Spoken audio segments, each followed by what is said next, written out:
This is the final lasting process of our penny loafers. That's the fixing of the front sleeve. I am using a fiber for the front sleeve. After lasting the lining, I went ahead into placing our front sleeve. But before placing the front sleeve, I had filed it to make it light as possible and flexible as possible. You can use fiber from front sleeve, and there is a foreign front sleeve you can get around you, but that one you will need to have heater, this machine that will be able to melt the front sleeve into the last you are making use of.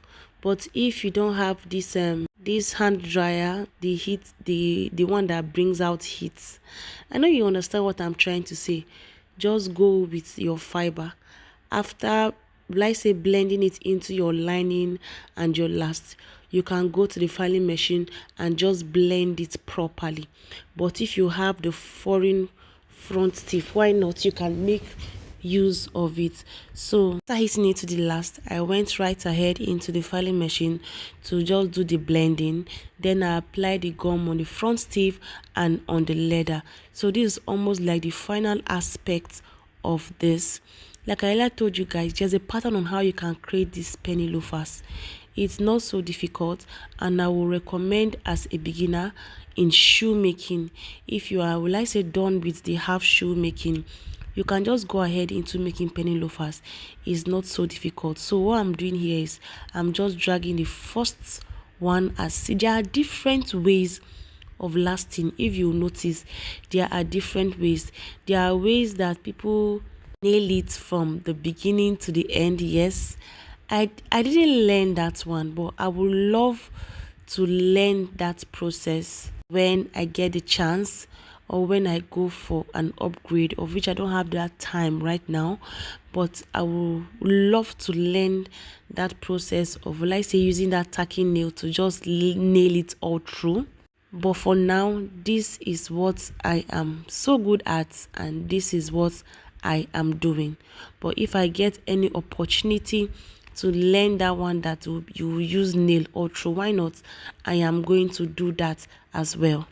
But basically, this is the final lasting process, because I have done for the other sides, like the other areas, and this is the final lasting process of our penny loafers. But while I was lasting this one, I had already filed our sole, and it was hitting under the sun. Now after lasting this, I will allow that sole to be under the sun for like 20 minutes. Yes, 20 minutes, because I like it when the sun hits the sole properly, and with the gumming process will not be an issue, and it will not pull out. So after hitting, I'm sure it has been under the sun for some time, so I will just go right ahead into filing what I had lasted.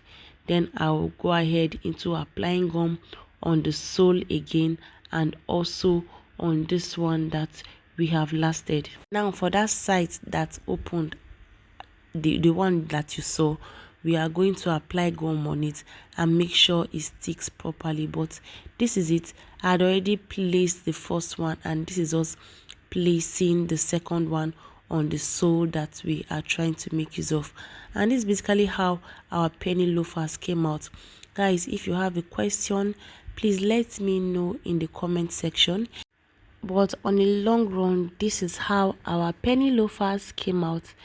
So I am just going to clean it, then make sure that I seal any opening when I see one, using my iodite. You will need iodite for this kind of work, just to make sure that there is no opening anywhere and the edges are properly sealed. But this is what it looks like. This is how it looks like. You can just go down to my videos and you will see a detailed video on how to create this penny loafers, like using a masking tape, a professional way of drawing a penny loafers, not a freehand sketch. Thank you guys for watching. As usual, I truly appreciate, and see you in my next class, guys. Bye.